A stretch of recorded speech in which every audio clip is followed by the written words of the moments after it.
समाजमनाचा वेध आणि आपुलकीची सेवा देणारे आपले news channel Erala news. Khatav तालुक्यातील पुसेसावळी भागात पिण्याचे पाणी आणि जनावरांच्या चाऱ्याची तीव्र टंचाई झाली आहे। प्रशासनाने तातडीने कॅनलला पाणी सोडावे या मागणीसाठी पुसेसावळीसह 16 गावातील शेतकरी आणि प्रमुख कार्यकर्त्यांनी वडूज येथील तहसीलदार कार्यालयासमोर आमरण उपोषण सुरू केले आहे। या उपोषणकर्त्यांमध्ये शहाजी पाटील, अशोक कदम, रवींद्र कदम, उदय माळवे, संतोष कदम, सुशांत गुरव, नामदेव माळी, चंद्रकांत खोत, सौ सुजाता माने यांचा समावेश आहे। तर माजी जिल्हा परिषद सदस्य जितेंद्र पवार, माजी सभापती संदीप मांडवे, माजी सरपंच सुरेश बापू कदम पाटील, संतोष गारगे, उदय माळवे आदींनी या आंदोलनाला पाठिंबा दिलाय। यावेळी बोलताना पुसेसावळीचे माजी सरपंच दत्तात्रय रुद्रके, शहाजी पाटील, रावसाहेब गारगे, राजाचे कुर्ले, श्रीनिवास पवार आदी मान्यवरांनी पाणी टंचाई संदर्भात तीव्र भावना व्यक्त केला। आमच्या भागाचे हाल होत असताना आमच्या डोळ्यादेखत इतर भागाला पाणी जात असेल तर हे कदापि सहन केलं जाणार नाही। एका बाजूला पाण्यासाठी माणसासह गाई गुरं उपाशी तर दुसऱ्या बाजूला मान तालुक्यात ओसाड माळावर पाणी सैरवैर वाहत आहे। हा अन्याय आम्ही कदापि सहन करणार नाही। जोपर्यंत पाणी सुटून भागातील सर्व लहान मोठे तलाव भरले जात नाही तोपर्यंत आंदोलन सुरूच ठेवणार आहे। यावेळी प्रशासनाच्या विरोधात जोरदार घोषणाबाजी करण्यात आली। दरम्यान आंदोलनस्थळी नायब तहसीलदार महेश गायकवाड, उरमोडीचे अभियंता डीजे जाधव यांनी भेट देऊन आंदोलकांशी चर्चा केली आहे। मात्र पाण्यासंदर्भात ठोस आश्वासन न मिळाल्याने दुसऱ्या दिवशी गायगुरांसह मोर्चा काढण्याचा इशारा देण्यात आला। खटाव तालुक्यात दुष्काळाची तीव्रता दिवसेंदिवस वाढत चाललेली आहे। खटाव तालुक्यातील एक जिल्हा परिषद गट असणाऱ्या पुसेसावळी भागात पिण्याच्या पाण्याची व जनावरांच्या पाण्याची भीषण टंचाई जाणवली आहे। या भागाला उरमोडीचं पाणी सोडावं या मागणीसाठी पुसेसावळीसह परिसरातील मासुर्णे, पारगाव व इतर गावातील प्रमुख कार्यकर्ते आणि ग्रामपंचायतीचे पदाधिकारी, वेगवेगळे सामाजिक कार्यकर्ते या ठिकाणी वडूज तहसील कार्यालयाच्या आवारात आजपासून आमरण उपोषणास बसलेले आहेत। या उपोषणासंदर्भात आपण त्यांच्याकडून थोडक्यात भावना जाणून घेऊया।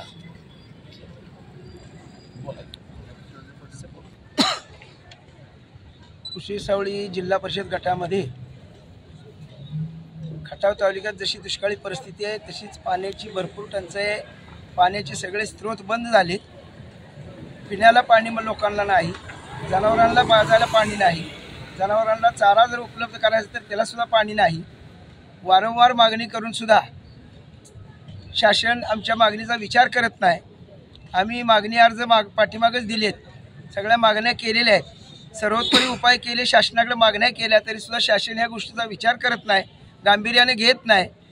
म्हणून आम्ही वाट बघून बघून लोकांची परिस्थिती अतिशय हालाकीची झाली म्हणून आम्ही उपोषण पुकारलं आणि आज उपोषणाला आम्ही इथं बसलोय। उपोषणाला बसलं तरीसुद्धा इथं दक्षता घ्यायला संबंधित अधिकारी कोणी उपलब्ध नाहीत, टाळाटाळ केली जाते। पाणी सोडण्याचा मागचा जो कालावधी होता त्या कालावधीमध्ये मध्यंतरी त्यांच्या मोटर बंद पडल्या, तो कालावधी पाणी सोडण्याच्या दिवसामध्ये मोजला गेला आणि पाणी तर आलंच नाही। आणि त्यानंतर पुन्हा त्यांनी सांगितलं मानला पाणी चालू आहे, 144 लागू केलं, शेतकऱ्यांच्या पाईपा वगैरे तोडण्याचं काम केलं आणि लोकांना तिथं कोणाला येऊन फिरकू दिलं नाही। अशी ही जबरदस्ती एकतर्फी चालू आहे असं आम्हाला वाटतंय। कारण राजकारण यात येते असा आमचा समज आहे आणि वस्तुस्थिती आहे की आमच्यावर अन्याय होतोय। त्या अन्यायाला वाचा फोडण्यासाठी आज आम्ही या ठिकाणी सर्वजण आमरण उपोषण जाहीर केलेलं आहे। सकाळपासून आम्ही बसलोय तरीसुद्धा शासकीय अधिकारी उडवाउडीची उत्तरं देत आहेत। हे काय बरोबर नाही। शासनाने या गोष्टीची दक्षता नाही घेतली तर आम्ही आमरण उपोषण असंच कंटिन्यू चालू ठेवणार आहे। जनावरांचा प्रश्न आहे, माणसांच्या पिण्याच्या पाण्याचा प्रश्न आहे, याकडे दुर्लक्ष करण्याचं काम शासन जाणून बुजून करते असं आमचं स्पष्ट म्हणणं आहे। कारण ह्यात राजकारण आले असंही आमचं म्हणणं आहे। खाली मान तालुक्याला पाणी जाते, आमच्या तालुक्यानं 700-500 एकर जमिनी या कॅनलसाठी दिल्या आणि आमच्या देखत आमच्या कॅनलमधनं पाणी खाली जाते आणि आम्हाला तसंच उपाशी ठेवलं जाते। हा दुजाभाव आहे हे आम्ही या ठिकाणी जाहीर करतोय आणि जोपर्यंत आमचा पाण्याचा प्रश्न सुटत नाही तोपर्यंत आम्ही हे उपोषण असंच चालू ठेवणार आहे। उद्याच्याला आज याचा विचार नाही झाला तर उद्या सगळी जनावरं, बायका, मुलं सगळी घेऊन आम्ही या तहसील कचेरी पुढं हे उपोषण आम्ही चालू ठेवणार आहे। शासनाने या गोष्टीचा विचार करावा आणि या ठिकाणी पाण्यासाठी राजकारण कोणी करू नये। पाणी हा जिव्हाळ्याचा प्रश्न आहे, पाण्याशिवाय माणूस जगू शकत नाही। हे लक्षात घेऊन कुठले नेते मंडळी असो, शासकीय अधिकारी असो, ह्या सगळ्यांनी याचा विचार करून यात कुठलेही राजकारण न आणता आम्हाला योग्य ते पाण्याचा न्याय मिळवून द्यावा नसेल तर आम्ही हे आमरण उपोषण असंच पुढे चालू ठेवणार आहे. माझी पिण्याच्या पाणी आणि जनावरांच्या चाऱ्याच्या संदर्भात आम्ही इथं उपोषणाला सगळे बसलेलो आहे. आम्ही प्रशासनाला निवेदन दिलेलं आहे. माननीय जिल्हाधिकारी असतील, कुरमुडीचे अधिकारी असतील, तहसीलदार मॅडम असतील, प्रांत मॅडम असतील, यांना आमच्या विभागाच्या वतीनं पिण्याचं पाणी सोडण्यासाठी आणि चाऱ्यासाठी पाणी सोडण्यासाठी आम्ही ते निवेदन दिलेलं आहे. प्रशासनानं आता एक छोटीशी तहसीलदार ऑफिसमध्ये मीटिंग घेतली. पाटबंधारे अधिकारी जाधव साहेब म्हणून आले होते. त्यांनी फार काही असमर्थता दाखवली. त्यामुळं थोडंसं उपोषणातले जे आमचे इतर सहकारी आहेत ते थोडे जाधव साहेब आणि इतर अधिकाऱ्यांच्यावर नाराज झाले आणि हे आंदोलन इथून पुढं थोडं तीव्र करण्याचं असं मनोदय त्यांनी सगळ्यांनी व्यक्त केलेलं आहे. आणि मी आपल्या माध्यमातून प्रशासनाला विनंती करतो की हे आंदोलन हाताबाहेर जाण्याच्या अगोदर जर आपण वेळेतच याचा मार्ग काढला नाही तर पुन्हा हे सगळी जबाबदारी त्या पाटबंधारे विभागावर आणि महसूल खात्यातल्या अधिकाऱ्यांच्यावर येईल. तरी माझी त्यांना विनंती आहे की आपण त्वरित हे पिण्याच्या पाण्याचं आणि जनावरांच्या पाण्यासाठी आपण ताबडतोब पशुसंवर्धन विभागातले जे मायनर आहेत त्या मायनरला पाणी सोडून लोकांची भावना लक्षात घेऊन हे ताबडतोब काम त्यांनी हातामध्ये घ्यावं अशी विनंती करतो. आणि मगाशी संतोष अण्णांनी सांगितलं धनंजय की 5 पंप हाऊस चालू आहेत. त्यातल्या एक पंप हाऊस जर कमी केला आणि तो जर वडीपासनं आपल्या खटा उजव्या कालव्याला जर सोडला तर त्या एका पंप हाऊसचं सुद्धा पाणी त्या पाटामध्ये बसत नाही. आणि ते जर सोडलं तर एक 10 दिवसामध्ये त्या विभागातलं सगळं बऱ्यापैकी सगळं पाणी कंट्रोल होईल. आणि राहिला पण मासुरण्यापासूनचा जो आमचा भाग आहे त्यांना त्याच एक मायनरचंच पाणी त्यांना जर दिलं तरी आमचं पाक भूषणगड, शेनवळी, होळीचं गाव असेल, चोराड, राटणी सगळं वडगावपासून आमचं सगळं उंचीठाणं, लाडेगावपासून सगळं क्लिअर होईल.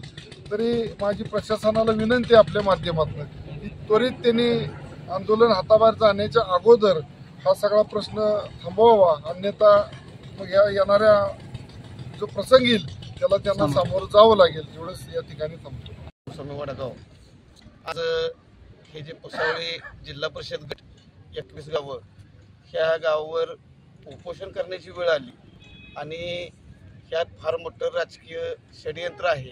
आता आपण जर बघितलं तर ह्या 21 गावांना पाणी पिण्याचा प्रश्न आज पुसावळीसारख्या 15-17 हजार लोकसंख्या असणाऱ्या गावात 10 दिवसानं पाणी येतंय.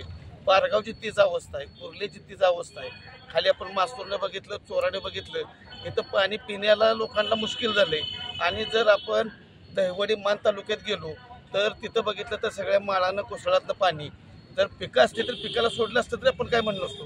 पण आज कोसळात पाणी सोडण्याचं काम शासनानं चालू केलंय आणि हा प्रकार योग्य नाही.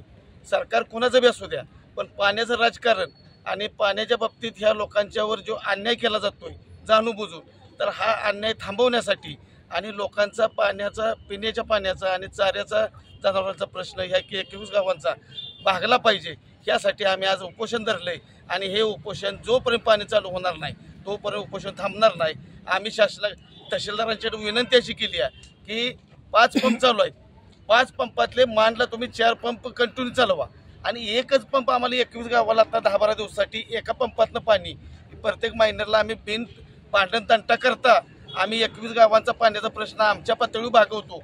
आम्ही तुम्हाला कुठलाही त्रास होईल असं वागणार नाही. तरीसुद्धा हे प्रशासनाला मान्य नाही. कारण वरनं ह्यांच्यावर लोकप्रतिनिधींचा फार मोठ्या प्रमाणात सरकारचा दबाव असल्यामुळं या अधिकारीसुद्धा त्या ह्याला दबलेले आहेत. आणि याला आपण उपोषणाच्या माध्यमातूनच आपल्याला काही न्याय मिळतोय का हे बघण्यासाठी आम्ही उपोषणाला बसलोय. आणि जोपर्यंत पाणी सुटणार नाही तोपर्यंत आम्ही उपोषण थांबवणार नाही.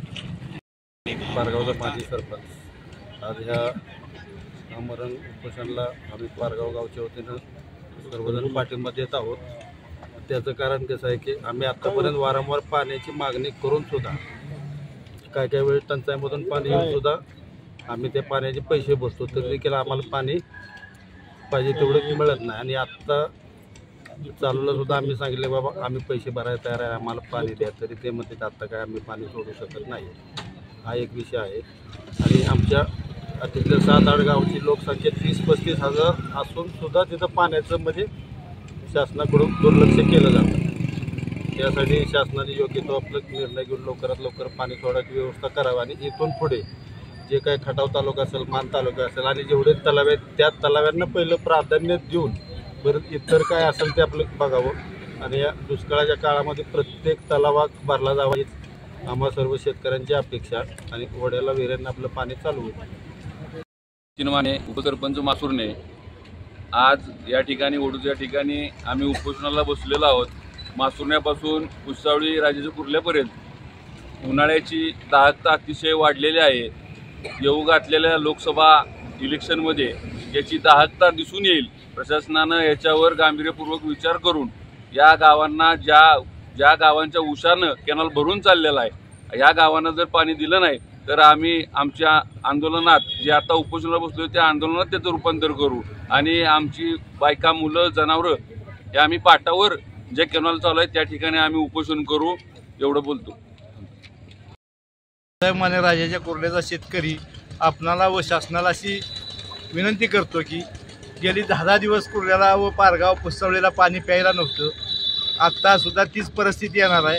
तर त्या पारगाव जलाशयात जर पाणी नाही सोडलं तर मेंढपाळांचा, जनावरांचा पाण्याचा प्रश्न फार मोठा गंभीर झाला आहे. चाऱ्याचा प्रश्न फार मोठा गंभीर झाला आहे. रानोमाळ नदीकाठला लोकांना भटकावं लागेल आणि ह्याची सर्व जबाबदारी प्रशासनावर येईल. माझी अशी विनंती आहे की पारगाव तलावात पाणी सोडावं, न सोडल्यास असंच आमचं उपोषण कायम चालू राहील. एरळा न्यूजसाठी प्रतिनिधी आकाश यादव आणि AS मुल्ला वडूज. आपल्या भागातील महत्त्वाच्या बातम्या पाहण्यासाठी आजच आमच्या एरळा न्यूज चॅनलला YouTube वर सबस्क्राईब करा आणि बेल आयकॉन प्रेस करा.